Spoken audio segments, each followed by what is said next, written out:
look at this gorgeous golden cruise. Isn't it perfect for my 16th birthday? Here comes the most exciting part of tonight. Gifts, of course. All the guests lined up, eager to hand me their presents. Mr. Robinson bought me this eau de parfum in a dainty gold bottle. Yep, approved. What's next? Ooh, a pair of Jimmy Choos from the Mitchells? Gold, of course. Nice color, but the heels are far too low. What a bummer. I'll have to pass on this. That's right. Every single thing of mine needs to follow specific standards. Why, you ask? Well, my mom saw me as her beautiful angel deserving wonderful golden luxuries since the day I was born with this silky blonde hair and sparkling amber eyes. So much that she immediately changed my nursery interior to gold, along with all my baby clothes and toys to match my features. Throughout my childhood, Mom continued to spoil me with life's wonderful golden luxuries. One time, I asked for a piano, then voila! A grand classical one made from pure gold appeared. Can you believe that? Another time, I said I wanted a pony. Then, without hesitation, she took me to a farm to meet Goldie, my new mare with the shiniest golden coat. Mom, thank you so much. Honey, gold is the symbol of power and divinity. You must always remember how special you are and never accept anything less than perfection. And those are the words I've been living up to. Back to my birthday party. It's time for birthday cake! But the flowers are pink. I want it all gold. Chef friends, please scrape them all out and replace them with gold ones. I couldn't believe my birthday was almost ruined because of that. Mom patted me on the shoulder to comfort me, while Dad just gave a disapproving look. It's just a cake, Lola. How are you going to fit in out there if you insist on being so picky? Maybe you should join a public school to open up your eyes a little. School? That's not a bad idea. Always being homeschooled meant I didn't have any friends. Even the guests today are all my parents' business partners. But Mom opposed the idea immediately as she didn't want me to go through any hardships. Don't worry, Mom. I'll choose a school that fits all my standards. Pretty please. And, of course, she couldn't say no. So, here I am, negotiating straight up with the principal. I suppose painting your lock of gold and bringing a personal chef to school and such are doable, but I'm afraid we don't have a private piano room. Then build one. Also, we only have outdoor sports field and swimming pool. So, just install a roof? Don't expect me to play sports in the scorching heat. Miss, unlike your previous tutor, not all the teachers here have a doctorate degree, be bilingual, and in their early to mid-30s.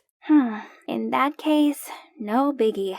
I'll just find another school then. No, wait. Give me time. As long as your family sponsors the school as promised, I will definitely make it happen. There you go. Finally, it's my first day of school. Immediately, all the students already swarmed around me in awe of my noble vibes and fashion sense. No surprises, as this school needs a serious makeover. But wait, that blonde girl looks pretty neat. Ooh, she even carried a yellow Chanel classic flat bag. What a coincidence. Mine's a limited edition. I went to talk to her right away. Her name's Beth, and we just naturally clicked after a brief chat about fashion and cosmetics. Seemed like I found myself an amazing bestie. Every day after class, I took Beth on shopping sprees at Saks for bonding. I got her all the clothes and accessories in gold and yellow, just like mine. I even talked her into bleaching her hair to be bright as mine. We're basically twins now. There's just one problem. Wherever we went, the boys followed. If you go out with me, I'll give you the latest Gucci collection. Sorry, I just bought the whole store. I can pick the stars for you if you want. Is that so? And what should I do with those useless rocks? My dad just bought me a Ferrari. I can take you anywhere. Good for you. Too bad my Rolls Royce is there. Bye. Why do they have to make such a scene? There's no way I'd fall for those idiots. I want my Prince Charming who meets all my golden standards. How about just letting everyone know my ideal type? Then I can suss out the pyrite from the real deal boyfriend material. With no time to waste, I created an Ask Me a Question story on IG and asked Beth to cooperate. Now all I have to do is to list my requirements. The next morning at school, all of the dorks finally left me alone. Oh, except for this guy. Hey, Sugar Plum, I can be the man of your dreams. So, this is Josh, captain of the soccer team. Also the hottest boy here. It seemed he met all of my standards. Is he my perfect missing piece? I was dead wrong. During our date, he blabbed on non-stop about how terrible it was for him for being too rich and too handsome. Ugh, how I longed to shove the steak right into his mouth and go home. But I suppose he did meet my high standards, so maybe I should give him another chance. The next morning, during PE class, Beth dashed toward me, holding a super-duper stinky shoe? Lola, Josh lied to you. He's not 6'4". Look at this nasty hiding crease insole. He's only 6'3". Ew, gross. Babe, I'm sorry. I only did it because— That's enough. Take this stinky shoe away from me. We are over. And so my quest to find true love is at a dead end. Again. Yet, surprisingly, luck had smiled on me once more. Later that day, I came to the practice room as usual when my favorite piece of music reached my ears. Oh my, what a heavenly sight. All of a sudden, I felt my heart skip a beat as I unconsciously walked toward that boy. Seems like someone has a really good taste in music. And your skills? Not so bad either. Well, as long as you open your heart to feel its soul, not just learn the notes. Then he stood up and walked away, not bothering to look back at me once. That was a bit snobby, wasn't it? Yet, strangely, I stood there dazed. But wait, who am I to swoon that easily? Let's see if he met my standards first. Beth helped me to find out more about him. Turns out he's Connor, the new transfer student who's trying out for the basketball team. So, I immediately went to Ken, the captain, and whispered in his ear, asking him to come up with an excuse to make Connor get a physical exam. At my personal doctor's office, of course. The result is finally in. Natural blonde, no baldness, check. 6'5", definitely without hiding crease insoles, check. White teeth, no cavities, check. Wow, he ticks all the boxes. Then I rushed to the principal's office asking him for Connor's school report, and it was impressive. He's always in the school's top 2, actively takes part in extracurricular activities, and he even won a prize in the national basketball competition. Oh my god, he's perfect. But wait, there's one condition left. This should be easy. Just a little higher. Higher. Ah, there they are. But these girls were way too obsessed over his abs. Those are mine, okay? That's right. There's no doubt that Connor is my Mr. Right. After that, I shyly handed him a bottle of golden-labeled mineral water and asked if he'd like to practice playing piano with me. My heart was thudding like crazy, but he just muttered, Sorry, but I already have a date. Then he went past me to Lily! What? That nerdy girl with 0 social skills? There's no way I can lose to her. I immediately told the principal to switch all my classes to Connor so I could easily approach him. My amazing advisor Beth also helped me devise a super detailed step-by-step strategy. Soon, Connor will get over boring Lily and fall head over heels for me. First step, scent attraction. Beth told me that Connor loves this no-brand perfume, so I sprayed a bunch of it on and confidently walked into class. But why do people keep sneezing so much? Even Connor was also frowning and holding his nose. Hey Lola, you didn't shower this morning, did you? Spraying a whole bottle of cheap perfume won't help. Then the whole class burst into laughter. Ugh, how humiliating. Okay, plan B. Beth suggested a grand confession. Great idea. So when school ended, the cheerleaders and I started a formation right in the middle of the entrance to ask Connor out. But before he could react, a girl suddenly lost her balance and dragged everyone down on top of me. Ouch! This time was sure to move him to tears. But when I was cheering for him, Connor somehow missed his shot and the ball flew straight at me, causing me to tumble face first into the armpit of this smelly guy. Yuck! Why did everything keep going wrong?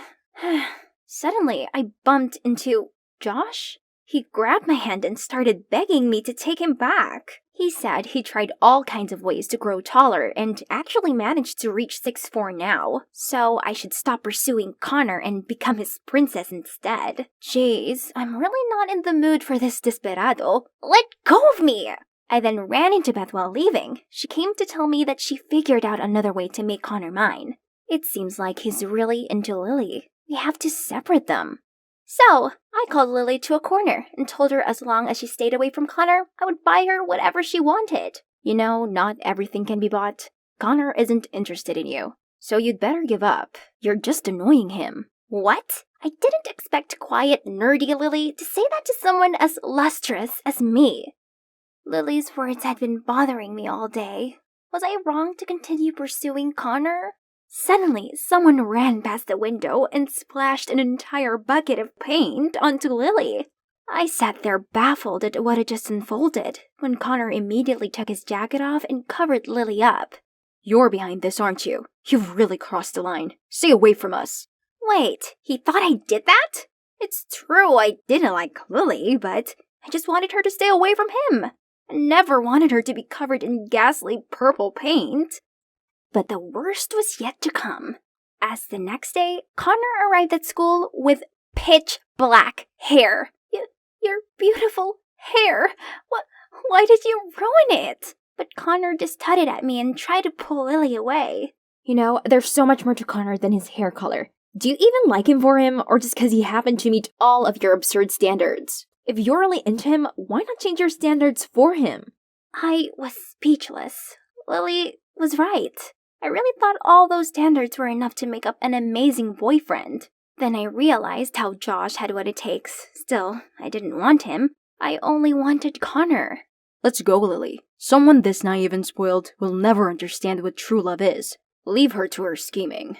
Wait, why do you keep insisting that I'm the one who harmed Lily? Drop the act. I know that paint stunt was just one of your many dirty tricks. Beth's already sent me the video where you failed to bribe Lily. Huh?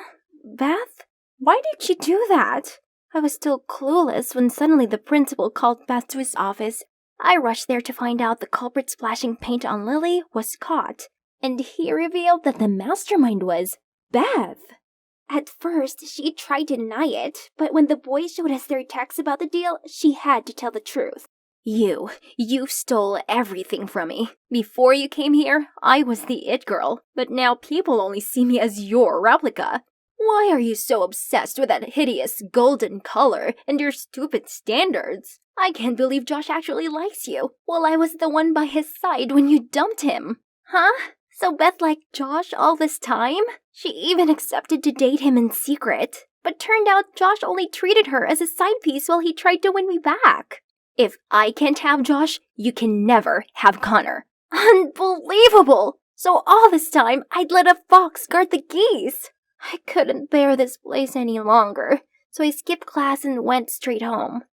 That night, on seeing how upset I was, Dad came to comfort me. I cried and told him all about my love life and friendship troubles.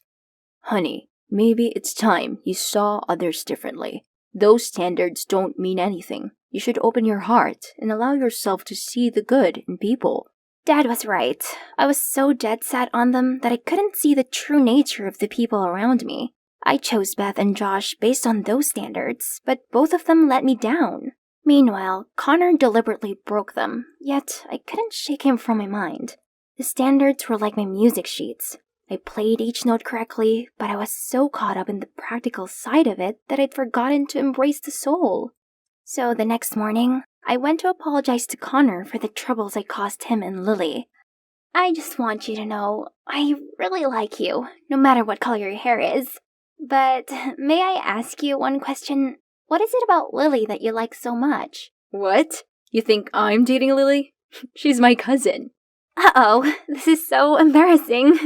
But wait, in that case, does that mean I still have a chance?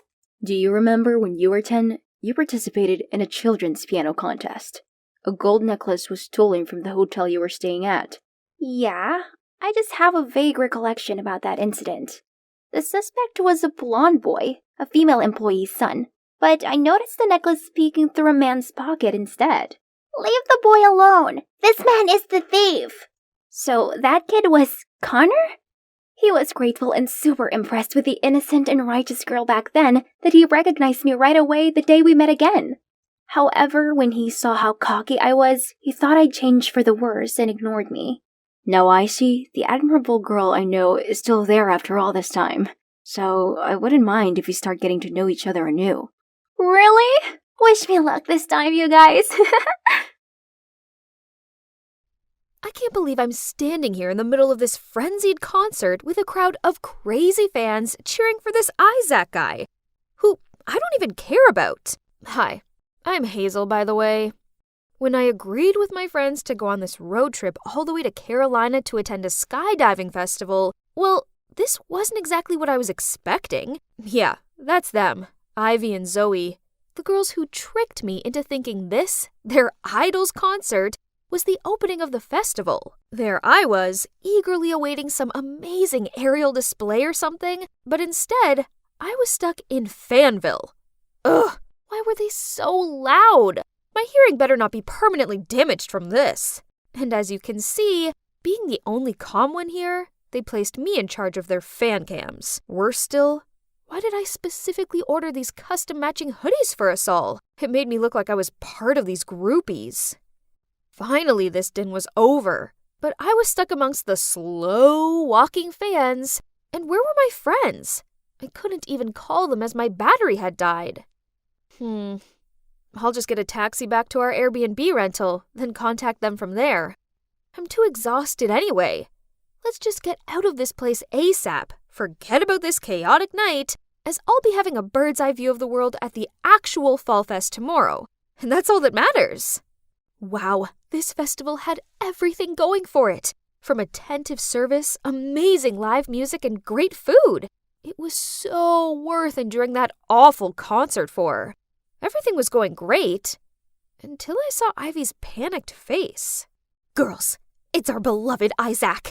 After the concert last night, he disappeared with a mysterious girl. Look at this hoodie. Does it seem familiar to you? Oh my god. That's one of our custom-made group hoodies. Could it be? I could clearly see Zoe's suspicious gaze on me and Ivy. What's that look for? Are you suspecting me? Well, whatever. It wasn't me, that's for sure. Ivy, you took way too long to get back to the car last night. As for you, Hazel, you were unreachable for ages. Geez, my battery died. I told you both this. And I have nothing to do with your precious idol. Besides, if any of us did run away with him, then we'd hardly be standing here, would we?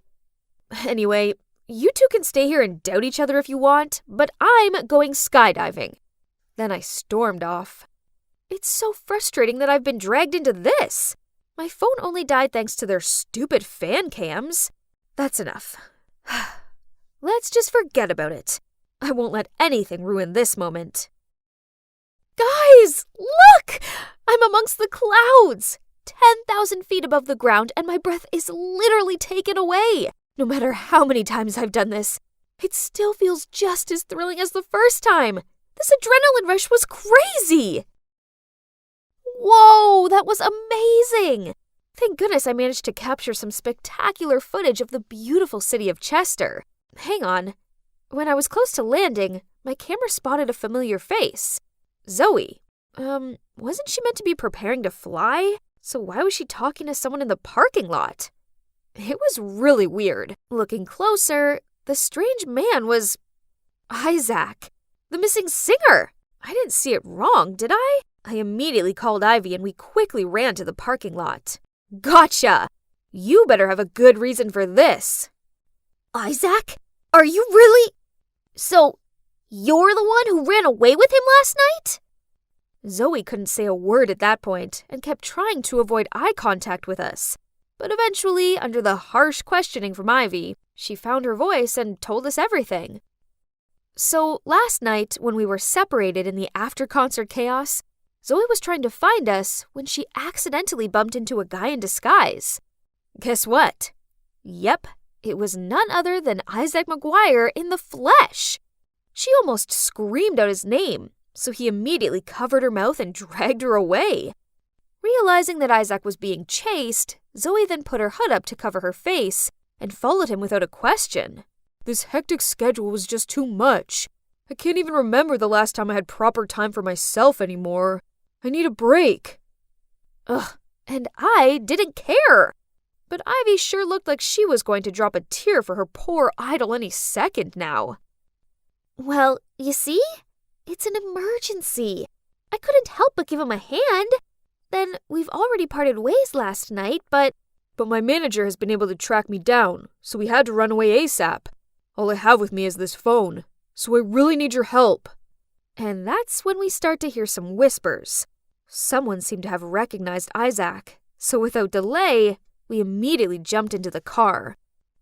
But, who on earth was sitting next to me? Jeez, this girl's makeup was so flashy, and her perfume was so strong it made my throat lump up. Siren! You're Siren, aren't you? Oh, I adore your chemistry with Isaac in the movie. It's like you guys were born for each other. But, wait, are you two running away together? It turned out that the flamboyant girl was Siren, an emerging actress who was filming a movie with Isaac. Looking at the way she blushed while Isaac remained silent and didn't deny it, it was clear that they were a couple who took their romance off screen. Busy schedule? Exhausted? Nonsense. Obviously, he was just making excuses to spend time with his girlfriend. Oh my, you're even more beautiful in real life. Your face is a gift from heaven. OMG, Ivy needed to stop. Looking at Siren's smug face, she was clearly big-headed enough without any more flattery. But nope, Ivy continued gushing out a river of compliments at her. I mean, does she seriously like this actress that much? Your nose is so pretty from up close. Where'd you get your nose job? Hearing that, Siren immediately stopped smiling and covered her nose in annoyance, which almost made me burst out laughing. Chin shaving surgery, lip filler, nose job. How can she even act with such a stiff face? Sorry to bother everyone, but staying at a hotel is not a good idea right now. Can you guys help us find alternative accommodation? Yes. I volunteer to help you two. I watched in disgust as Ivy and Zoe frantically called and texted their acquaintances, but no one could help. Suddenly, Ivy turned to me and gave me her puppy dog eyes look. Hazel, you're our last hope. You must help us, please. Oh, not that again. Ivy knows I can't say no to her when she makes that pleading face. Okay, fine. Even though I didn't want to, I agreed to let them come to my family's suburban house for a few days. It'll only be a few days. I didn't want any of my family members to know I'd been there. Wow, I can't believe I hadn't been here in 10 years. This place held some of my childhood's good memories, but also some not-so-good ones. Especially one haunting one. Why didn't you tell us that your family is loaded? It would be so nice to live in a huge mansion like this. But it seems like your family doesn't come here often. It's so cold and cheerless. Yeah, he's right. Ever since that day, this place was never a home to me anymore, but just a hollow house of gloom. I was still lost in my thoughts when a deafening sound of something breaking came from upstairs. We all rushed upstairs to see what all the noise was about, and found Siren standing there in my parents' bedroom, a broken vase at her feet, and worse still, she was wearing my mom's dress. Take it off right now! Siren just shrugged, stepped over the broken vase pieces, then strutted across the room and even stopped to pose at the end. Poof! It's just an old dress. Why so serious? I was so furious that on her walk back I tripped her up, causing her to fall flat on the floor. Isaac hurriedly helped her up, and she hid behind his back and did her whole crocodile tears act, saying I was picking on her. Oh, please. I'd had quite enough of this drama queen for one day, so I was about to lunge at her to teach her a lesson, but Isaac blocked me. Excuse, Siren. That was immature of her, but I suggest you should calm down first. That's right, Hazel. The two of them didn't bring any personal belongings. Anyway, Siren was just a bit careless. You'd better watch your girlfriend closely. Change your clothes, Never touch my mom's stuff again. Got it? Now I'll arrange the rooms for all of us. Well, there were only 2 usable bedrooms here, since most of them were dusty and unfurnished. So I took the couch and gave one room to my friends, and the other room to the loving couple. But as Siren gave a satisfied look and took Isaac's hand to lead him to their room, he just shook her away and said I could have the bed, and he'd take the couch. Oh no, the couch is mine! I didn't want to share a bed with her. But Isaac ignored my protests and plopped down onto the couch to claim it. Zoe and Ivy quickly scurried upstairs. They caused this mess, yet it's clear neither of them was bold enough to share a room with Siren. What a bunch of annoying, obnoxious celebs. Anyway, I was exhausted. It was time for me to hit the sack. That girl better not snore. Siren started playing some dumb white noises, then instantly fell asleep. Me, on the other hand, even after turning off that weird lullaby of hers, I kept on tossing and turning. Ugh! It was no use. Sleep wasn't happening. So I left the room to get some air. I was about to go downstairs to get some water when I heard a piano playing. Oh, Heart and Soul. It had been so long since I'd heard these beautiful melodies. The music carried me to a room where the silhouettes of a man passionately playing the piano came into sight. Oh, memories. I loved nothing more than sitting next to my dad and playing happy songs with him. But then, everything fell apart. And I hadn't touched the piano since, well, until today. I sat down next to him and let my fingers glide over the keys. I was immersed in the harmonious melodies of the music and let the notes take me back to the past, until a scream snapped me out of it. What on earth are you 2 doing? I was completely immersed in this beautiful harmony that me and my dad were playing, until... What on earth are you 2 doing? Startled, I turned around to see Siren standing there with fiery eyes. Oh, God. I came back to my senses at once and realized that next to me, the man I was jamming with was not my dad, but Isaac, her boyfriend. Oh no, what had I done? I quickly wiped my tears away and was about to leave. But Isaac took my hand and gave me this confused look. Being back here in this house was difficult enough without getting involved in this love triangle, so I tried to pull my hand free and ran out of there. Yes, it's me again, Hazel. In the last part of my story, my friends embroiled me into helping their idol Isaac and his actress girlfriend Siren escape from the public eye for a bit. Now I'm stuck in my family's old home and having to confront my past. All these memories flooded my mind. Some good, some bad. And before I knew it, I was mixing the past with reality. And that's how I accidentally played the piano with Isaac and made Siren green with envy. At that moment, Siren swung open the door and charged toward me. Hey, don't let me catch you flirting with my BF again! Excuse me? What did you say? He's not even my type. Besides, having you as a love rival sounds like way more hassle than it's worth. She gave me this lingering scowl. Clearly she was furious with me, but she must have decided there was nothing else she could say on this matter. However, this didn't stop her from being the most demanding, frustrating diva on the planet. She stuck her nose up at the food and drinks we served her and insisted that she couldn't possibly consume anything that wasn't organic. She threw the clothes that we lent her down the stairs 'cause, quote, those vulgar outfits didn't suit her. Then she asked Ivy to go get her designer ones. Once, Zoe even had to drive over an hour to the mall just for a few scented candles. Why, you ask? Well, Siren accused me of exuding this bad energy that had been affecting her sleep and her well-being, so she needed to cleanse the aura around here. Poof! This was nonsense. Once her head touched the pillow, she slept like a log. It seems that living in the same house as their idol and his girlfriend wasn't exactly all it's cracked up to be. Isn't that right, Ivy and Zoe?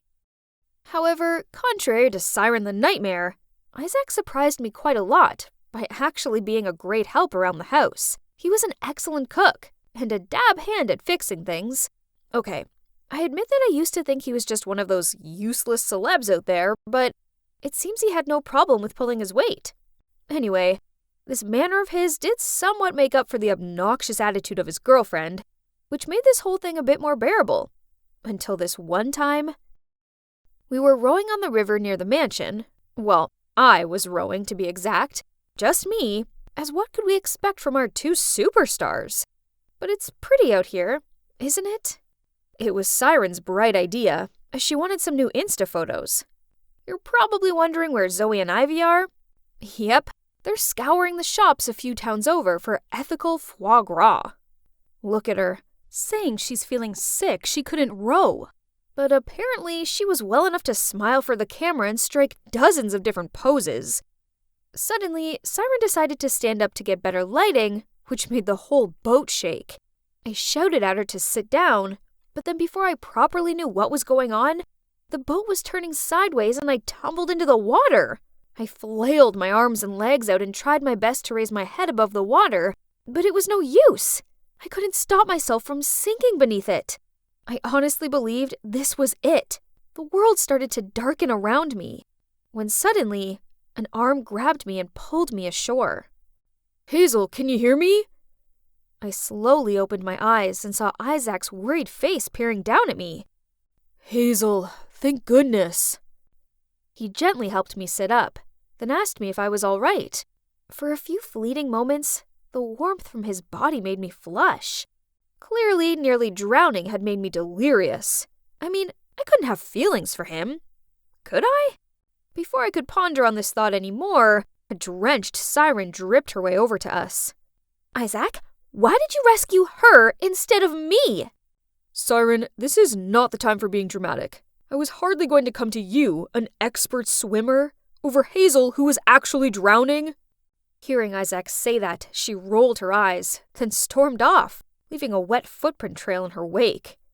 The last thing we needed in the house was more tension, so I immediately turned to him and said I was fine, and he should go and sort things out with his girlfriend. "Listen, Hazel, Siren's not my girlfriend. I don't like her in that way, but as for you and me, we clearly have a connection." I stared at him in complete open-mouthed shock. Did he really just say that? Or perhaps I had a concussion and was imagining things. "Siren's like my little sister. I'll explain this later, but first you need to rest." Then he wrapped his arms around me and guided me back to the house. I spent the rest of that day in bed feeling feverish. Then at dawn the next morning, I awoke to a commotion coming from downstairs. "Guys? What's all the noise about?" "It's Isaac and Siren. They've gone, and they've taken the car." What? That was our only mode of transport out of here. How could they be so selfish to just abandon us here like this? We tried contacting Isaac countless times, but no answer. Great. Here we are now in this remote area where it would take hours to even find a passerby to hitchhike, not to mention how risky it'd be. Everything was a mess. We were panicking when suddenly the door burst open and walked in a smiling, arm-linked Isaac and Siren. "Where have you been? You can't just leave like that without telling us." "Oh, Ivy lent us the car. Didn't she say anything?" Both Zoe and I turned our gazes on Ivy. She stammered. But I think you guys just went out for a while, not disappeared all night unreachable." "Relax. All this tension will give you wrinkles." Then Siren smirked at me as she flicked back her hair and then continued. "We went to a drive-in cinema and it was so romantic. We didn't want the evening to end, so we strolled around town until the early hours." What did she mean by that? So much for him seeing her as a sister. I felt like such a fool for believing his lies. "We altered our entire plans to help you both hide from society, and this is how you thank us? By pulling a stunt like this? No more. Get out of here! Right now!" Before anyone could say anything, my phone buzzed. It was my friend Erica. She asked me if the stories about me being in love with Isaac were true. Huh? What was she on about? In my panic, I ended the call and went online to check it out. Turns out on the Instagram account of the store where I customized our matching hoodies, the shop owner had posted a photo of me wearing it. Naturally, it didn't take the fan maniacs long to do their research and find out all about me. But worse still, another current trending post was one from Isaac's management company, confirming that we were officially dating. What kind of nonsense is this? I immediately told Isaac to call his company and put it on speaker. Isaac, we hit a jackpot! You probably know the iconic pianist and composer Edward Moretz, right? Hazel Moretz is his daughter! You mean... Everyone gasped at me in shock. Maybe it's time for me to reveal the secrets of my past, the truth that's been hidden for so long. Yes, Edward Moretz is my father, but I made a promise to myself 10 years ago that I would never speak to him again. Isaac's manager continued to brazenly talk about how the scandal with me would benefit Isaac's career, so there was no need to hide it. At that moment, Siren shouted, "What on earth are you saying?" Hey, are you with Siren again? I already told you not to mess with that girl unless you want to get yourself in trouble. Shut up! Siren furiously grabbed Isaac's phone and ended the call. Isaac, tell everyone that the one you love is me, not her. Siren, we were never in love. You're going too far. What? You guys aren't dating? So we misunderstood it all from the beginning? I knew right away there was something wrong. Yet you pretended to be his real girlfriend and treated us like your minions. Siren stood there with a red face, fists clenched. I gave you my heart, but all you do is hurt me. This time you've made a big mistake, Isaac. Just wait and see. Siren left for her room, but this time neither of us stopped her or comforted her. The next morning, we found out that Siren was gone. None of us knew where she was. We all just hoped that she wasn't so fueled with anger that she'd cause us even more problems. We quickly packed our things into the car, preparing to return to our normal life. When out of nowhere, a bunch of reporters and journalists appeared and surrounded us. Isaac, Miss Siren Wilde has accused Ms. Moretz of wrecking your relationship. Is this true?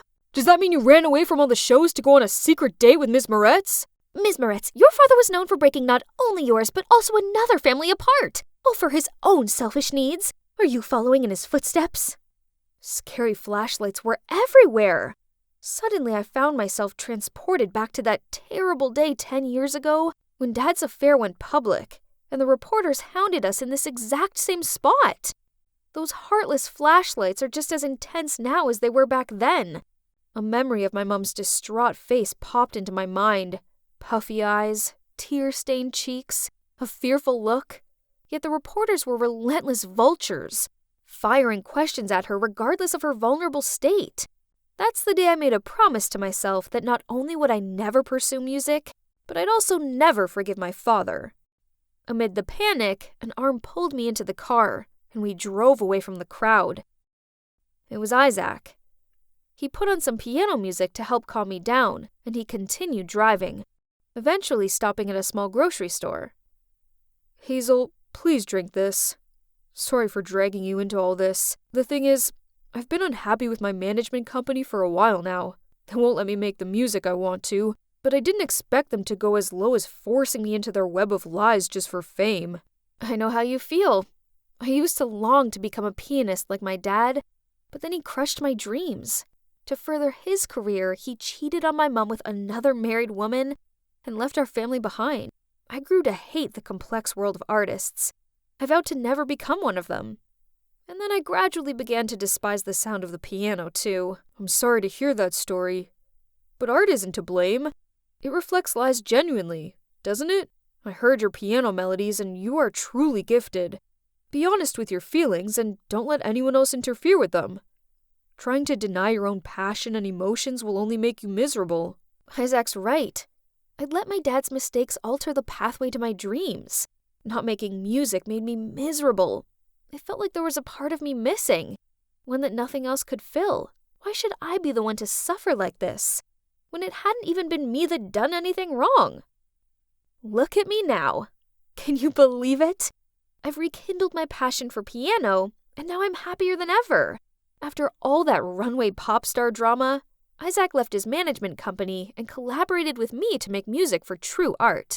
This is our latest charity event. It's pretty neat, huh? That's all thanks to Zoe and Ivy. They work for us now. They're in charge of arranging our busy schedules and organizing our events. The four of us make the best team. I guess you're wondering what happened to Siren? Last I heard, she set her sights on her latest movie co-star. Wish her good luck is all I can say. As for Isaac and me, well, since the media claimed that we were a couple, we might as well have turned that fake news into reality. Finally, my spectacular sweet 16th is here. I spent months deliberating over every tiny detail of this perfect butterfly-themed party. Better yet, all the VIPs from the fashion industry were invited. Pretty impressive, huh? By the way, I'm Charlotte Stone, a fashion influencer with over 500,000 followers on Instagram. One day, I'm going to become an iconic designer just like Tory Burch. This party was my big chance to get noticed by all of these big shots. But wait, Ava? What on earth is she doing? Don't you realize how important it is to sort out garbage? It's not all junk. Like, this one is very valuable. Oh my gosh! Ugh! And now she was replacing the guest napkin with some biodegradable tissue. Suddenly, she's startled and rushed to an incoming guest.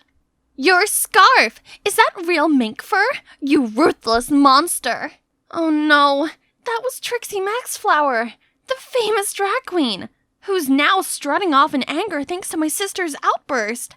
Ava was ruining everything with her hippie ways, and all of my guests were leaving. No, it's all ruined, and it's all her fault. Ugh. This wasn't the first time Ava had pulled things like this. She called herself an eco-activist and constantly brought rubbish home to remake into things, argued with anyone who didn't sort their waste properly, and forced everyone she knew to join climate change protests. The worst part was, I was always dragged into those dumb campaigns. It's super embarrassing being called the trash girl's little sis. Lonnie, where are you going? Wait up! Hey, trash girl, why don't you recycle this into skating shoes, huh? Next thing I knew, a gross banana peel landed smack bang in my face. Lottie, are you okay?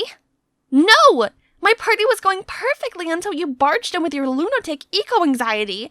I wish you'd left my party, not them. Actually, I wish I didn't have a tree-hugging, trash-loving sister at all. Then I pushed Ava aside and stormed off. She'd gone too far this time. But maybe what I said was a bit much? The next morning, I woke up to see a birthday gift from Ava on my bedside table. It was this cute bracelet, made from recycled plastic, of course. It made me smile and reminded me of all the time she'd taken care of me. I went to her room to thank her for her gift, but she wasn't there. Then I spotted a letter on her bed. Mom, Dad, Charlotte, I'm going away to live by my beliefs and values without affecting you all. Don't look for me. Oh no! Don't tell me that it's all because of what I said yesterday. She knew I didn't mean it, right?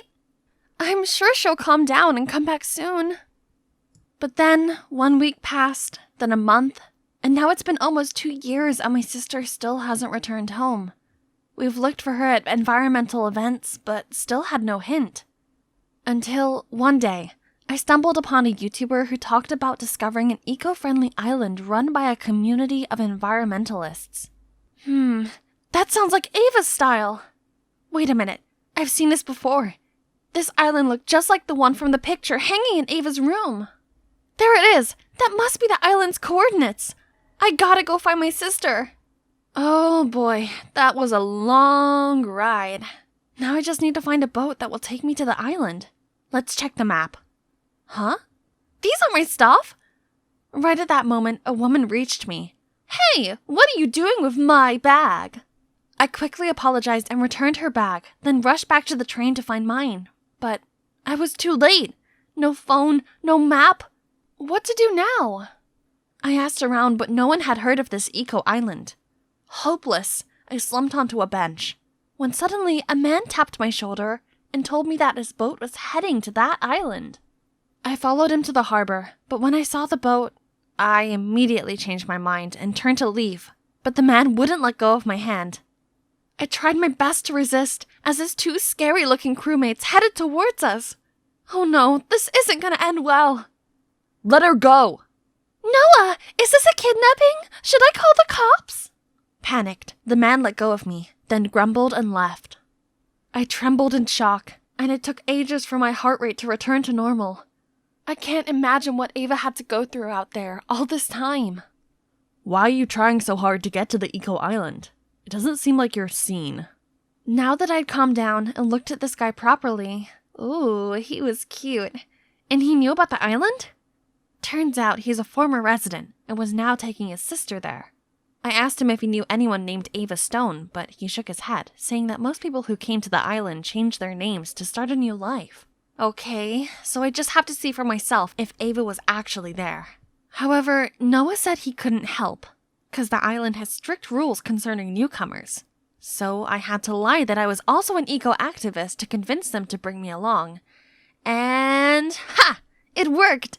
My hunch told me that I was now one step closer to finding Ava. That evening, Noah set up a tent on the beach and we waited there for a boat that was scheduled to take us to the island in the morning. Seeing Noah take care of Ellie made me miss my sister so much. My selfish stupidity had driven her away, but now I'm going to put things right. I'll definitely find you, Ava. Next day, Noah woke me up so early that even the gulls weren't about. We got on this rickety-looking sailboat without any engine. Hello? Were we going to the island or back to the primeval times? Noah helped sailing the boat, while I had to take care of the ropes. This was way harder than it looked. I could barely feel my arm muscles. Best wind ever. Charlotte, you're our lucky charm. But yeah, at least I had this beautiful view to compensate. Suddenly, the rope slipped out of my hand, causing the winch handle to spin and fling my bracelet into the sea. Oh no! Noah tried to stop me, but I was already deep in the water and immediately got swarmed by garbage. There it is! I pushed the trash aside, grabbed the bracelet, and was about to swing back when a fishnet caught my foot. Ah! I'm stuck!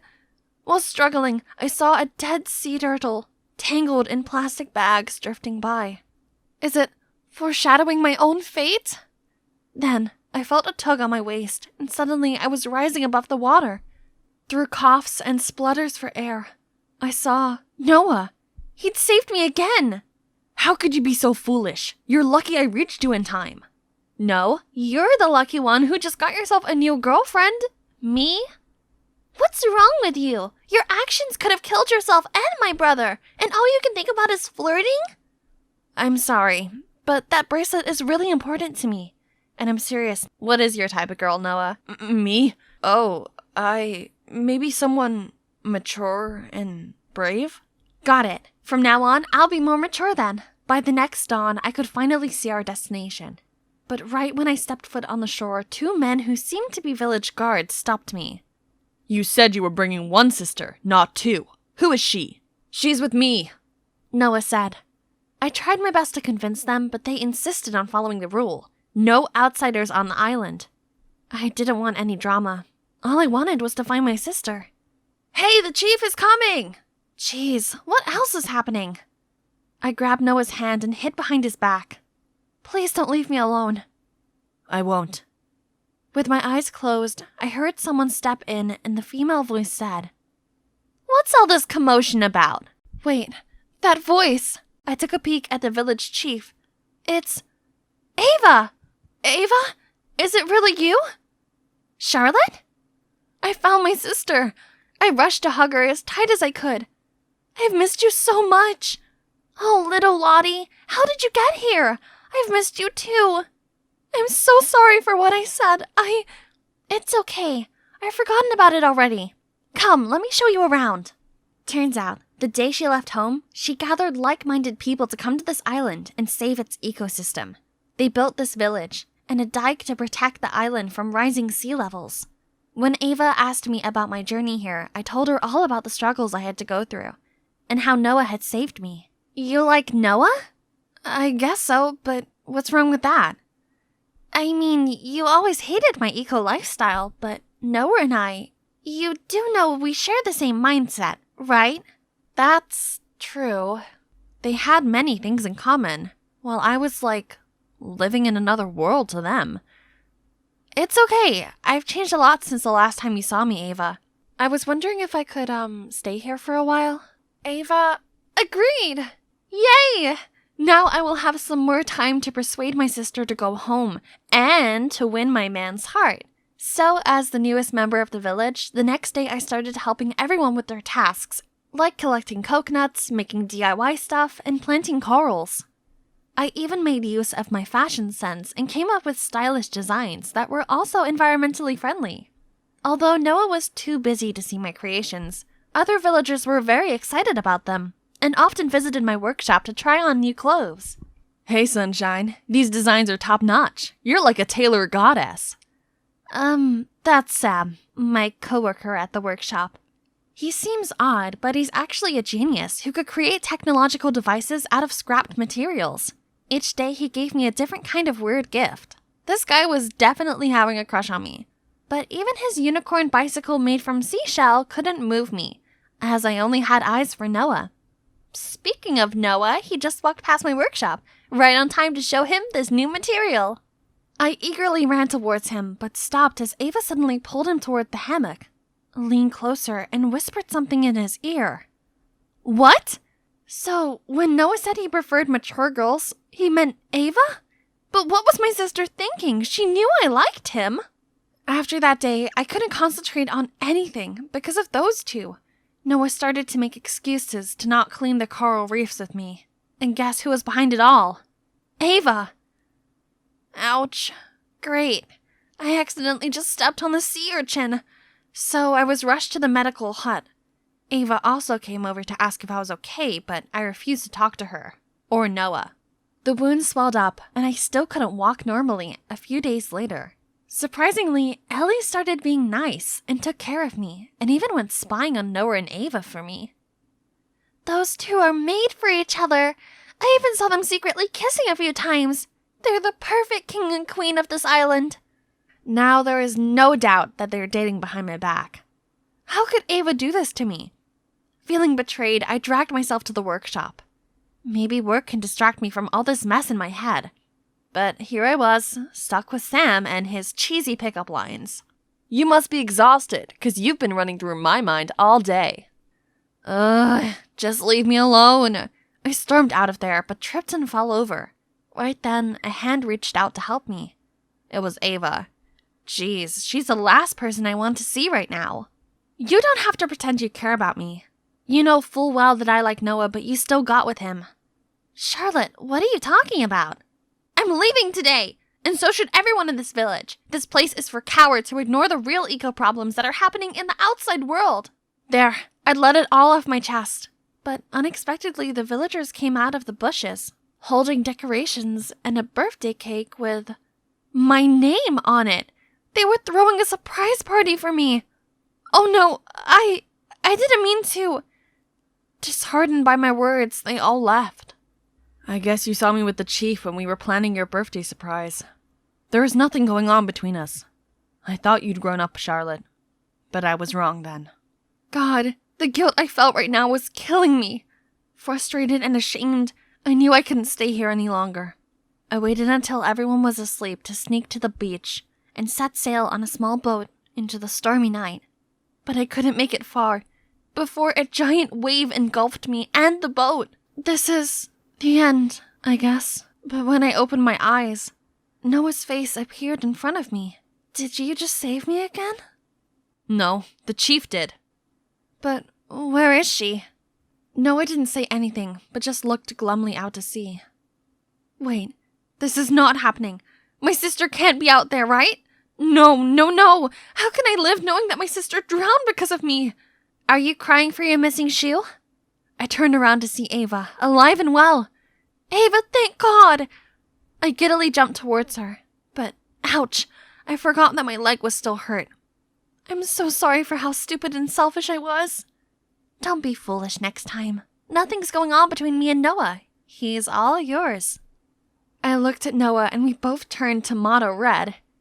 The next day, Ava gathered everyone around so I could publicly apologize to them. I was ready for the villagers to throw coconut shells at me, but instead they admitted that my words were partly true. This lifestyle needs to be promoted to the world, since everyone deserves to live in a clean and healthy environment that requires a joint effort. Then they all agreed that the perfect person to influence the young generation about this matter was Me? Wow, I didn't expect that. But yes, I'm willing to carry out this meaningful mission. And Noah volunteered to leave the island and go inspire the outside world with me. Only then, Ellie apologized to me and confessed she'd made up the stories about Ava and Noah just to make me give up on flirting with her brother. I thought you'd only cause him trouble, but now I know he likes you a lot. So promise that you'll make life easy for him? I'll try my best, kid. Promise. It's been 5 years since we left the island, and I fulfilled my dream of becoming a famous fashion designer. But most importantly, I was able to make fashion eco-friendly. Pretty cool, right? When the fashion show ended, I went on stage and the crowd went wild with applause. My creative inspiration comes from my dear sister Ava, who's shown me how vital a clean environment is to each and every one of us. I also want to thank Noah, my incredible boyfriend, for his unconditional love and support. Thank you. Thank you, everyone. As I finished the speech, Noah came on stage with this huge bouquet, while Ava and the villagers showered me with hugs and praise. I guess one trip to an eco-island could change your entire life, right? Hey Beans, welcome back to my channel. I'm so cranked to introduce today's special guest, my daughter Elle. Say hi, sweetie. Hi, we're making butter from scratch today. I'm so excited. Elle, can you please do this properly? Mom, it's the 6th take already. I can't even feel my arms anymore. If you're still not satisfied, then film it yourself. Hey, I'm Elle, a high school student living in Wisconsin with my mom. From the outside, there's nothing out of the ordinary about us. Well, except that my mom's a vintage holic. See, she in fact became a famous YouTuber for her 1950s lifestyle. Living like this was such a hassle. But that's what puts food on our table, so I had to put up with it. However, sometimes Mom even insisted that I join in her videos. Like today. Ugh. Not just that. Whenever we went out together, she made me wear the cheesiest vintage dresses, so I wouldn't ruin her aesthetic. As a hip-hop dancer, it was torture. See? I sure look way better in these clothes. Oh dear, what are those awful threads? Here, try this. It's really the bee's knees. Bee's knees, she said? More like granny. Ah, so pretty. Auntie, you have such excellent taste. That's Daisy, my cousin, and also schoolmate, who gets along much better with my mom. Jeez, I can't let this hideous dress go home with us. If you like this so much, why don't you just take it instead, Daisy? Mom then walked to the counter with some more tacky clothes, ready to pay, but... Gee, where did I put it? Guess I'll come back another time. Oh, missing something, Mommy? It's okay, Mrs. Faye. You're a regular, so you can pay us next time. Wait, what? No! So now I had to wear this ugly dress to the boring event Mom was dragging me to. Because the more the merrier. On the way there, Mom was talking a blue steak about how I should behave at the bash, when suddenly, huh? What now? Awesome! This must be the 3rd time this hunk of junk has broken down this month. Isn't it fantastic? And we don't even have phones to call for help. Elle, I've told you, it'd be ridiculous to show up with smartphones while dressing like this. Besides, people used to live just fine without them. Stop relying on them so much. Trust me, some nobleman will soon come to our rescue. Stay here and wait all you want. I'm gonna go look for a garage. But I only managed a couple of steps before a fancy car pulled over, and an old man in a suit stepped out and offered to help. Turns out he's one of Mom's subscribers and even asked for a picture. Thank you so much for saving my chariot. You're the ginchiest. Gosh, here she goes again with her old-timey slangs. Eventually, we reached this Antsville, and as soon as we arrived, Mom immediately ran to her celeb friends and posed for photos, leaving me lost and confused. While I was trying to navigate through this madness, some whispering caught my attention. Isn't that Faye? She's so extra. I can't even get past the first 5 minutes of her videos. Oh yeah? And still, Mom thought the whole world was her fan. I don't get why she wanted to be here with these fake people that much. I was not having any of that stuffy place, so I went outside to get some air. As I wandered along the street, I spotted a group of teenagers dancing to old-school hip-hop. This is right up my alley. But wait. This stupid dress. My jam is coming on, though. So, letting my adrenaline take over, I joined the crowd. Everyone seemed impressed and even made room for me to shine. Then one of them joined me. I was really feeling it when a familiar screeching voice startled me. Elle, what on earth are you doing? Agitate the gravel now! Then Mom dragged me to the car and drove me straight home. Gringles, do you understand that if anyone sees you like that, the perfect image I've built all these years will be in ruins? Pfft, then don't drag me into these things. Do it alone. Mind your manners. You should find something more practical rather than dancing like those good-for-nothing lazy bums. I'd had enough. Furious, I stormed into my room and stayed there all night. The next morning, I woke up to the rumbling sound of an empty stomach. When the coast was clear, I went downstairs to check the fridge for food. Ew, what's that rotten egg smell? Jesus, this fridge must be from Napoleon times. I reluctantly went for an instant soup, but the microwave wouldn't even heat it up. And guess what? My mom spent over $500 just for this thing's useless 50s look. Then I decided to put on a movie to blow off some steam. But the ancient TV wouldn't turn on either. Unbelievable. Is there anything in this rusty dollhouse that actually works? I need to get out of here before going insane. Oh, there's a new family moving in next door. Hang on, isn't that the guy I was dancing with last night? He smiled and waved at me, but I could only force a smile and nodded back. Hey, why the long face? If you're bored, come give me a hand. Then he dragged me over to his yard before I could reply. Once we're done, we rested on the front porch. Turns out his name was Royce. He'd just moved in with his dad and had enrolled at my school. I have to admit, he's quite the charmer, and within minutes, I felt comfortable enough to tell him about my unconventional life with Mom. My mom has way too much free time. I wish she'd find a man. Only then she might quit nagging me. Meanwhile, my dad is always busy. If he had someone by his side, he'd want to spend more time with his family and be less of a workaholic. Wait a minute. So, how about we make them a couple? Today is the day. Our parents have really tight schedules, so planning out this date took a lot of effort. But so far, so good. I've told my mom to check out this vintage-themed restaurant in town while Royce told his dad that he wanted some father-son bonding time. Then, oops, we accidentally bump into each other and join tables. Look at my mom, gracefully fixing her hair and acting all charming. I winked at Royce and then we made an excuse to leave the table so the adults could have some private time. It's been a little while. Let's see how the two are doing. Goodness gracious, was Mr. Phillips slurping on the spaghetti? He's making a mess, and Mom seemed really embarrassed.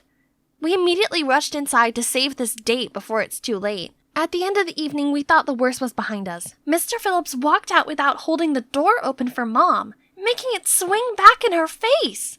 Gosh. Every beginning is difficult, I guess. Over the next few days, Royce and I beat our brains out to try and find a way to save their budding relationship, and came down to this.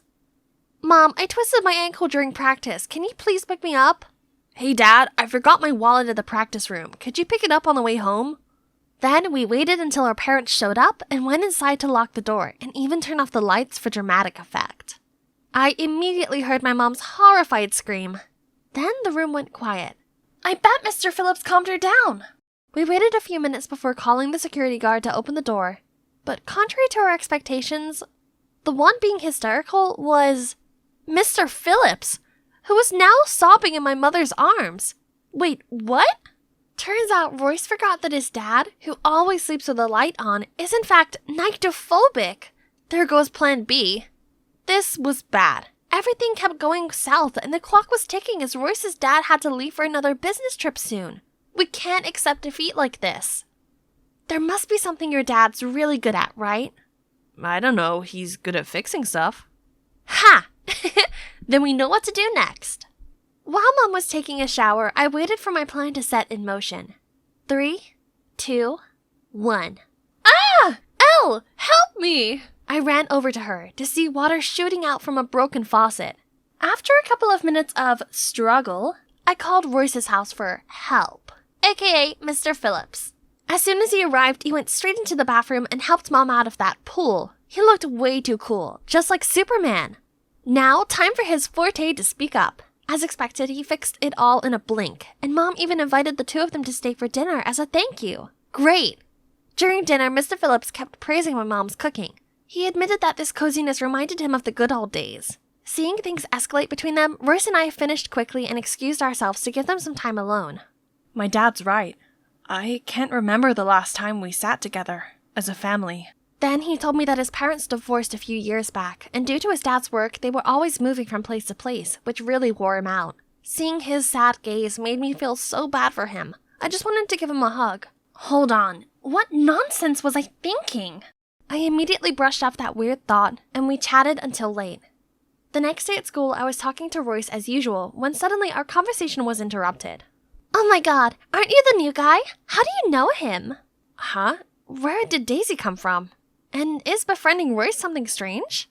Then she whispered to me that Royce's good looks hadn't gone unnoticed by other students. Wow, no wonder I kept feeling like we were being watched whenever we hung out at school. Daisy then proceeded to chime in between us and talk to Royce non-stop, even on our way home, when clearly her house was not in the same direction as ours. How annoying! But good news, back at home, Mom seemed to be floating on air. I caught her humming along to love songs, and she didn't nag me at all when I went to dance practice. Royce also said that his dad had been in a great mood too. Sparks were definitely flying between them. Our plan finally worked. Good job, sis. Huh? Was I really gonna be his stepsister? I should be happy with this outcome, right? But what was this uneasy feeling? One day at practice, I walked in on Daisy and Royce and immediately felt awkward, so I just rolled myself into a corner. Why did I react that way seeing them be so close? Is it possible that I've fallen for him? This can't be. We're gonna be family. There's no way this can happen. After that day, I tried to avoid Royce. Despite his new girl, he still bothered me, but I kept my distance. I was brooding all the way home until I heard my mom talking on the phone as I entered the house. And I'll bake you some pecan pie, darling. Wait a minute, Royce and his dad were both allergic to pecan, so who's she being all lovey-dovey with? The next day, as usual, I told my mom I'd go to practice, but actually lingered outside the house to stalk on Mom. I saw her on the couch video calling some strange man. Oh gosh, did my mom really cheat on Royce's dad? How could she? Still in shock, I glumly lurked to Graffiti Alley and spotted Royce and Daisy there. They seemed to be talking about something really serious. So, you already knew? Yeah, ages ago, but it's clear that we can't just force love on someone. So you mean to just give up and happily watch them see other people? Oh no, so they knew Mom was unfaithful to Mr. Phillips already? How embarrassing. Right at that moment, Daisy spotted me, so I frantically ran away. After school the following day, Daisy wanted to talk with me in private. However, it was not about what happened yesterday. Do me a favor and stop hovering around Royce all the time, will you? But Royce is my friend. I can't just stop seeing him because you said so. If you like him, be my guest. Suddenly, Daisy fell to the ground. Ouch! Why did you push me? Huh? What is she doing?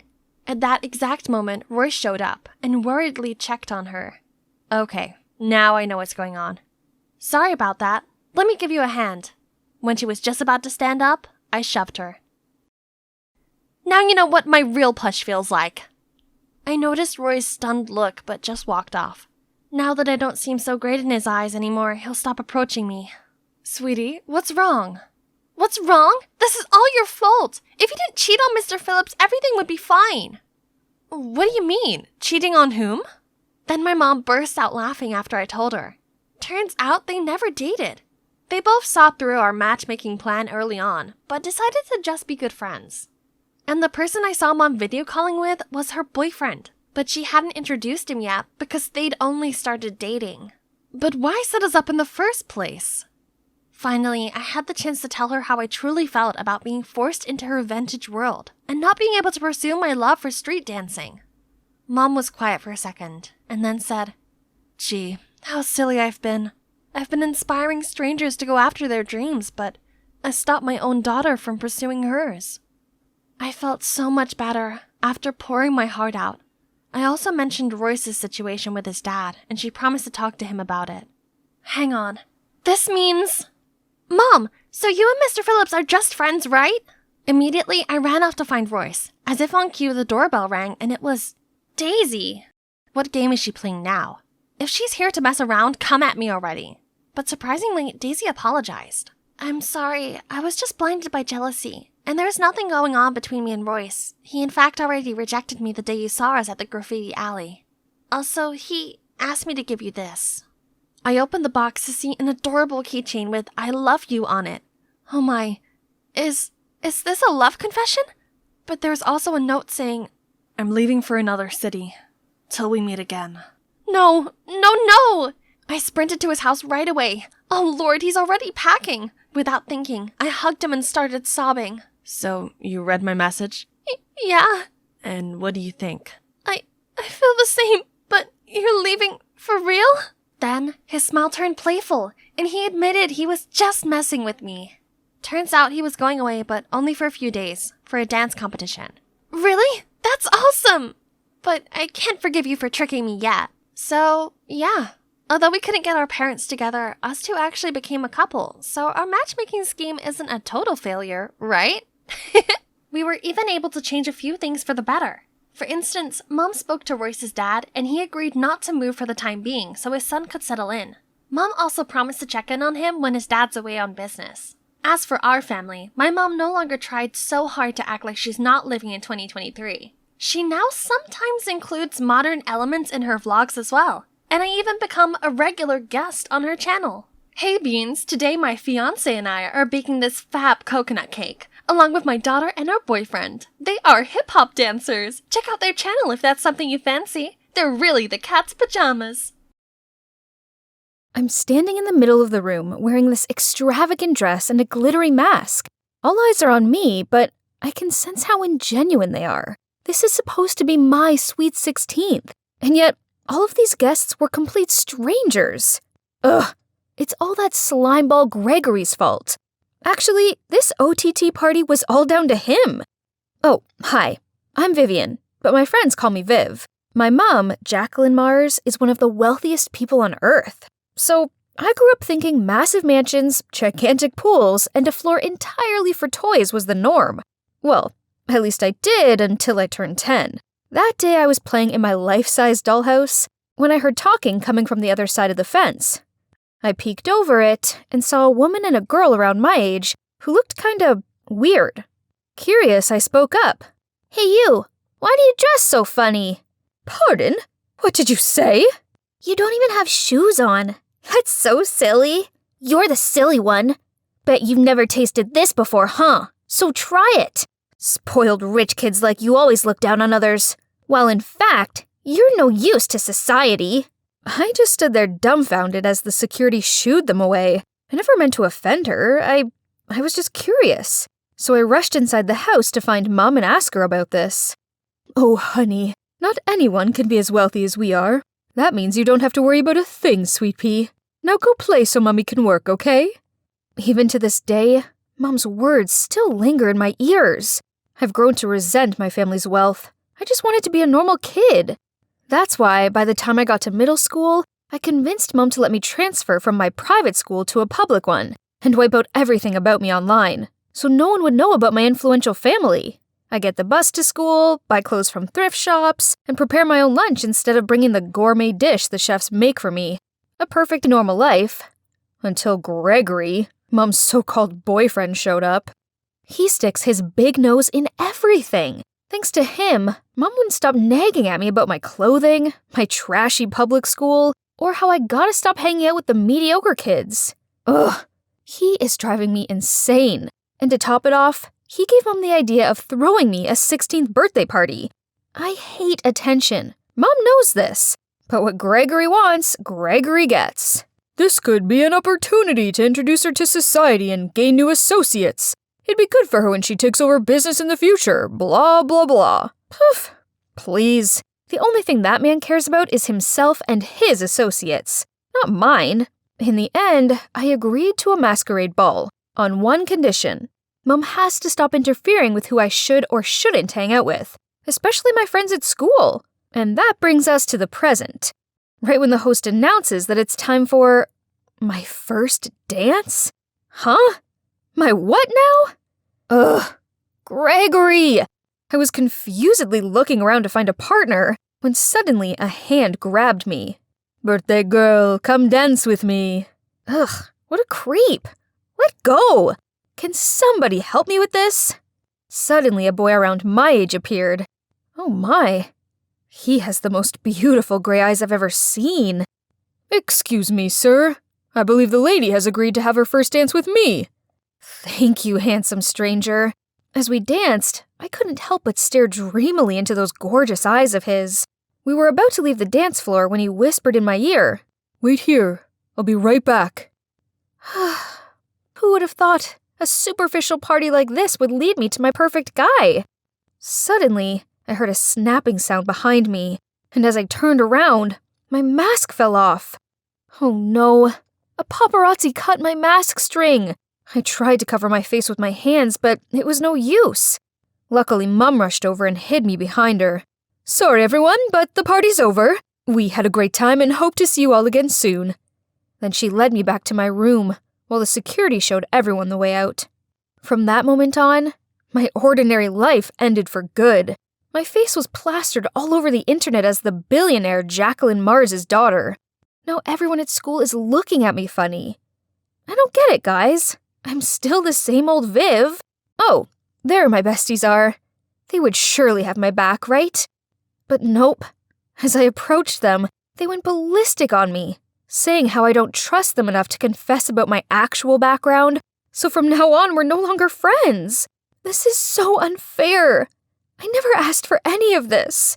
I wipe away my tears, trying to act like nothing happened. Huh? What's this? There's a note lying on top of my books that says, Hey, it's me, the guy from your birthday party. I'm so sorry for what happened to you. If you need anyone to talk to, text me anytime. Oh, so he's from our school? Wow. Just when I thought no one's there for me, he showed up again. But there's no name, though. Is he still playing this mysterious game? Okay, I'll just call him my masked knight then. From that day on, we texted nonstop. He just gets me. My family situation, my friends, everything. One time, he even secretly slid a Blackpink concert ticket in my bag, since I once told him that I was their diehard fan. Another time, he sent me a gift card to my all-time favorite ice cream store, Ben & Jerry's, just to cheer me up on a bad day. Aww. This ice cream tastes delicious, but I can't help wishing the masked knight was here with me. All I know is he has the most beautiful gray eyes and gorgeous black hair. Oh, speak of the devil. Hey, I have a surprise for you this Valentine's Day. Hope you're as excited to see me as I am to see you. Finally, I get to meet the boy I'm crazy about. I can't wait. On Valentine's Day, I was in English staring out of the window and thinking about my masked knight. I wonder what he looks like. Ladies, I brought your Valentine's roses. Here you go, Viv. This is it. It's gotta be from him. Happy Valentine's Day. Have a taste of the rose, then come meet me at the pool. X. I quickly unwrapped the candy, popped it into my mouth, then rushed to meet my dream man. Well, where was he? As I tried calling him, the room started to spin. I saw the outline of a blurred black figure, then... Ugh. My head is killing me. Where am I? And whose hand am I holding? Hold on. Those eyes. He must be. Thank goodness you're awake. Are you the one who danced with you at your birthday party? In the flesh. I'm Jeremiah, by the way. I had higher hopes for our first face-to-face meeting, but oh well. Turns out, he always knew I went to the same school as him, but he was a bit intimidated by my family's influence, so he decided to get to know me via text first. He said the cops had found some sort of sleep-inducing substance in my rose candy. Before I could quiz him anymore on this, Mom barged into the room and hugged me. After making sure I was okay, she turned to Jeremiah and said, You saved my daughter. For that, I can never thank you enough. Please join us for dinner tomorrow night. Jeremiah seemed hesitant at first, but then he nodded in agreement. The dinner did not go as planned. Between Mum's blatant interrogating and Gregory's menacing looks, I could sense Jeremiah's discomfort. Then when Jeremiah asked where the restroom was, Gregory insisted on showing him. When Jeremiah returned, he seemed flustered and made his excuses to leave. Grr. What had that annoying Gregory said to him? I quickly followed Jeremiah and apologized, but he just smiled and offered to pick me up for school tomorrow. The cops haven't found the culprit yet, so from now on, I'll be your guardian. How sweet. After that, I hung out with him every day. Great, right? Only, somehow it didn't feel the same as when we were texting. Back then we had a deep connection. Now it was just like two friends hanging out. Oh, and not to mention Olivia, Jer's childhood friend who can't seem to leave him alone for more than 2 seconds. One time, Jer and I were at the movies together, but guess who coincidentally appeared and plonked herself down next to him? Yep, Olivia. Worse still, with their giggling and popcorn sharing, I felt like the third wheel. I was not having this again, so I just left for home in this random cab parked outside the theater. But bad luck. The driver doesn't know the way. He doesn't even have a phone, and I had to lend him mine for GPS. The guy snatched it out of my hand immediately. Rude. But wait, it was 9 p.m. already. Why did he still have shades on? And even wore a mask? Right then, I realized the car had passed the town's border. Stop! The car suddenly filled with smoke, and the last thing I thought was, he has eyes that were exactly like Jer's. I woke up finding myself in this old, cobwebby room. Where is this place? And that driver guy? I have to get out of here now. Right at that moment, he came into the room with a smile. Don't you recognize me? Will you have another dance with me? 'Cause I'd love that. What is happening right now? What he just said? Did that mean he's the actual masked knight?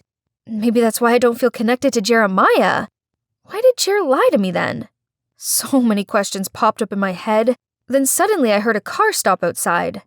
That guy immediately went to check. This could be my chance of escaping. By the time I got downstairs, I saw the driver guy talking to Jeremiah. So I hid behind the door and watched on. Cameron, just stop this. Getting revenge on our father is one thing, but this is a step too far. Take Viv back to her family now and end this.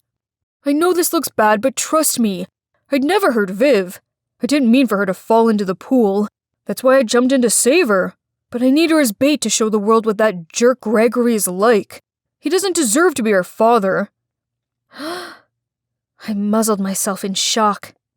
Gregory is their father? And that Cameron guy was the one saving me, not Jer? Don't you forget who abandoned us when Mom had a close brush with death, then took all our business and properties, even our home, leaving us helpless? That jerk deserves all he gets. I was trying to process it all when another car arrived, Gregory's. I quickly hid under the stairs before he walked in with a bunch of bodyguards. Cameron, Jeremiah, my sons, haven't you grown up so fast? Cut to the chase. Give us back the business and what's rightfully ours. Then we'll let your stepdaughter go. Huh, indeed. Like father, like sons. Very smart. But still amateurs, my boys. You see, all that girl is to me is an obstacle blocking my way to the inheritance. So please, be my guest and take care of that little Miss Annoying. Aren't you afraid we'll expose everything you just said? And who's gonna believe you now? Jacqueline is mesmerized by me, so she'd believe anything I say. That snake. How dare he speak of my mom like that? Unable to hold in my rage, I jumped out of my hiding spot and screamed at Gregory. What did you say about my mom? You slimy, lying traitor. Nice talking to you all, but the fun has to end here. Goodbye. The guards lunged forward, about to tie me up when the cops smashed the door coming in, and behind them was Mom! Stop right there! How dare you do this to my daughter? Gregory's face turned paler than a ghost as he mumbled out, Jackie, honey, why you're here? But just in time to save our baby, Vivian. Cut the act. I already heard everything you said, and you're going to jail for a long time. Then the cops led him and took his crook guards away. Seeing Mum, I was so happy I rushed to hug her. Turns out, her investigations of the pool incident led her to Cameron, so when she confronted him, he eventually told her everything. That's how they came up with a plan to catch Gregory red-handed. Mom and the cops had been waiting in ambush around here for Gregory to show up. Then, well, you know the rest. A lot has happened in 3 months. Mom finally finished all the legal stuff, so now the property Gregory had merged with hers to gain her trust is now signed back over to Cam and Jeremiah.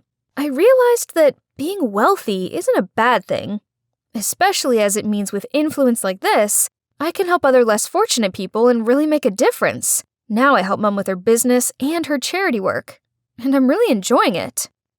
I'm proud of my hard-working, amazing mom, and I'm proud of who I am. And guess what? I now have real friends who like me for me. As for Jeremiah, well, he apologized about everything. He used to fear his brother was going to hurt me, so he lied to protect me. We made up, of course, and became the best of friends. I'm not sure I can say the same about his brother, though. He did everything he could to beg for my forgiveness, but I just can't. Then one day, Jer asked me to come by his home to visit his mom. She begged me not to think badly of her boys, especially Cameron. He's in love with you, you know? He always talks about you, and how he wishes things would have been different. Oh boy, her words are starting to have an effect on me. When I walked out the door, I saw Cameron sitting on the porch. He turned and looked at me, and I felt my heart pound for my gray-eyed, masked knight. So, taking a deep breath, I walked over to him, just as the sun was setting. I was rushing to finish homework when suddenly a screeching shout startled me. Julia, why did you hide the letter Ben sent me? What? You've lost your mind, Katie. I already gave it to you. And didn't you say this guy was too ordinary for you? Why are you such a liar? This Ben guy tried calming her down, but it was too late. Everyone around us was already whispering. Ugh, I was not to blame for this. Guess what? That girl putting on the poor me act is my sister, Katie. We once were really close, but suddenly, boom, she changed. Now all she does is pick a fight with me. Oh, thank God. Here are my people. My dance club friends. Only dancing could help liven up my mood right now. We were happily chatting on the way to practice when suddenly, Julia, where are you going? Get back to class right now. Finals week is coming. No way. You don't know how Katie just embarrassed me in front of the whole class. I'll never go back there. Stop making excuses. Then he dragged me back to the classroom. That's Max, my overbearing older brother. His catchphrases include, Julia, where are you going? Remember to come back before 9 p.m. You still have lots of homework to do. Or, Julia, come back and change your clothes. The dress you're wearing is too short. You see, I'm 16, not 6.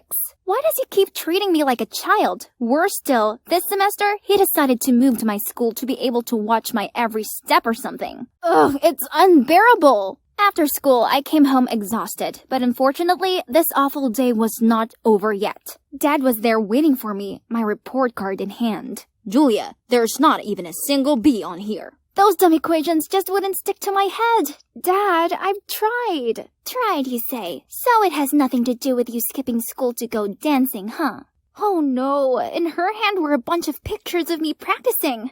Okay then, it's about time I let my parents know about my passion anyway. I think I want to pursue something else, which is dance. No, Julia, studying is the only way. I don't care what you do, as long as your grades improve. Please learn from your brother and sister. Study, study, study, study all the time! I angrily stormed upstairs and slammed shut my door. Then I heard my mom's voice whispering outside. Never mention dancing again, Julia. Give it up. That silly hobby won't do you any good. What does she know? She isn't even my actual mom. Yes, they're just mine and Max's adoptive parents. I bet if my actual mom and dad were still alive, they'd understand and not forbid me from following my dreams.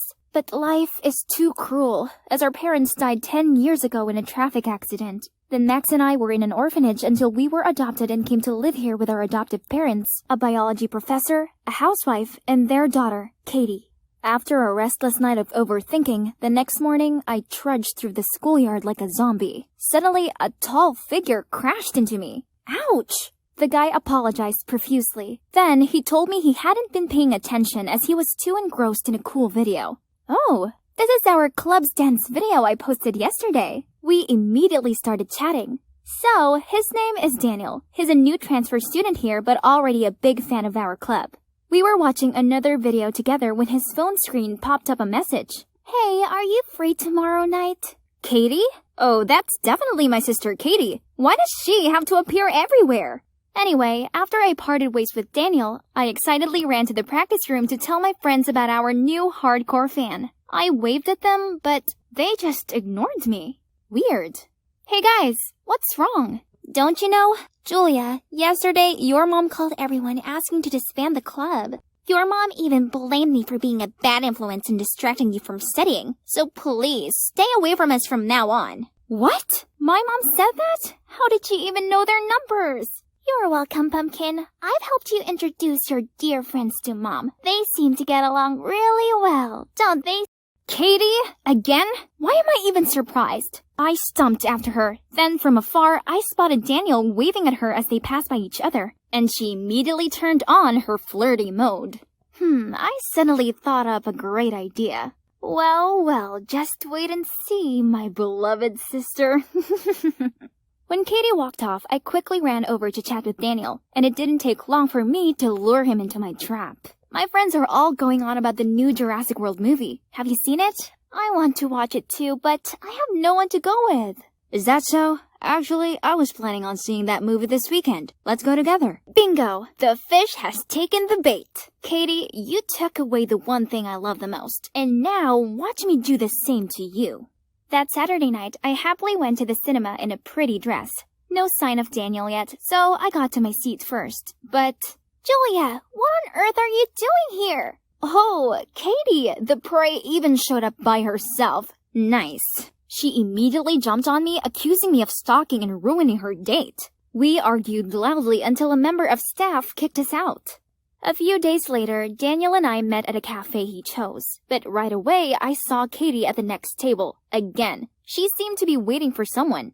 I walked over to her. You're so persistent on being a third wheel. She was so angry but couldn't say anything. I went back to the table and sat with Daniel. Huh? What? There's ketchup all over my dress! That does it! So I lunged at her and we started brawling. And here we are, at the cop station, waiting to be bailed out. As soon as Mom arrived, Katie put on her waterworks hat and sobbed about how I was trying to steal away the love of her life. I couldn't be around either of them anymore, so I left with Daniel. We weren't far from the cop station when Max rushed out from nowhere. Stay away from my sister! And why would I? Then my brother punched Daniel in the face. What are you doing? It's Katie. She's the one who keeps messing with us. No, Julia. Katie is just a victim. Stop seeing this guy. Great. Now even Max was defending Katie. I helped Daniel up and left with him despite Max's calls from behind. The next day, I was putting things in my locker when I saw Max and Katie passing by, looking real close. They were whispering something to each other, as if his real sister was her, not me. Fine then, if that meant I would stop being supervised. Katie still wouldn't leave me alone though. There were countless times she squeezed between me and Daniel, laughing with him as if I didn't exist. Another time, when we were about to kiss, she jumped out of nowhere, gave Daniel a concert ticket, then the two of them left together. So annoying. Honestly, it's no longer about taking revenge on Katie anymore. I do feel happy when I'm with Daniel. He seemed to want to be with me too, but why didn't he just reject Katie? But at least it was me he invited to the prom this Friday, not her. That night, I excitedly put on my prom dress, curled my hair, did my nails. Everything's all set. Daniel would be here soon. I opened the door to go downstairs when, oh no, it had been locked from outside. My parents were on vacation, so it had to be my cruel siblings. I immediately called my parents, but all I received was, "You shouldn't be even thinking about prom, considering how bad your grades have been lately. Stay home and study." Right at that moment, there was the sound of an engine outside. I ran to the window and saw Katie getting into Daniel's car. I banged on the door and yelled, but only Max's voice came from outside. "Julia, that guy is not good at all. Just leave this to me and Katie." Why are you on her side and not mine? Why is everyone turning their back on me? I felt like such an outsider in this family, so from then on, I did my best to ignore them all. I passed without a word as Max and Katie gathered around our parents after their trip. Then I stayed silently in my room, ignoring Max's call outside the door. I also tried ignoring Daniel, but he continued calling me. I think you've got the wrong number. I'm not Katie. Huh? Julia, what's wrong with you? Let's see. You left me alone and went to prom with Katie? Oh, that? I already saw Katie waiting as I arrived. She said you'd already left for prom with your friends. I looked for you everywhere. I was thinking about you the whole party. Gosh, Katie is taking things too far. Even my poor Daniel has to put up with her stupid tricks. Baby, what should I do to make you feel better? How about a road trip? Let's spend this weekend together, just us two. Honestly, all I need is Daniel's sweet voice to make my anger go away. I'd love that. I'm so sick and tired of being in this nightmare house. Being alone with Daniel felt amazing. After 2 hours of driving, we pulled up at a gas station to take a break, and he told me to pick anything I wanted. This trip is on me. I have to make it up for my princess, don't I? Oh, how did I get such a wonderful boyfriend? I stuffed my face with snacks as I waited for Daniel to return from the restroom. What's taking him so long?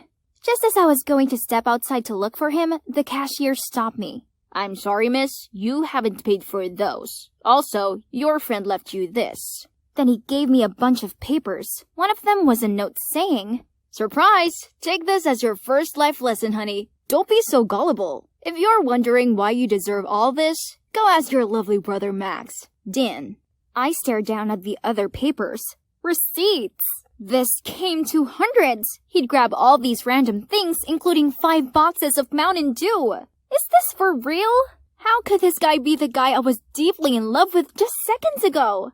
I was on the verge of breaking down. But first, I still had this huge bill to pay. Oh God, where do I get the money for all this? Should I call my family for help? No way. I could already hear Max scolding, then my parents nagging, and Katie's scornful look. And so I begged the store owner to let me work here to pay back the bill. It's not so bad. At least I wouldn't have to go home. But only, I kept on messing up. I clogged the slushy machine so the floor was covered in sugared ice.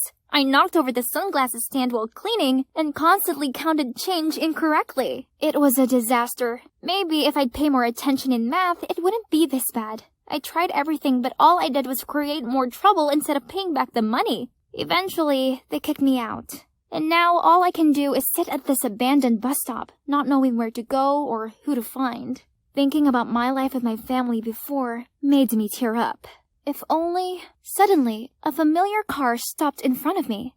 Dad! Julia, here you are. Everyone's been frantically searching for you. I'm so glad you're okay. Why did you scare us like this? I'm sorry, Dad. Dancing is my only passion, but I knew you wouldn't accept it.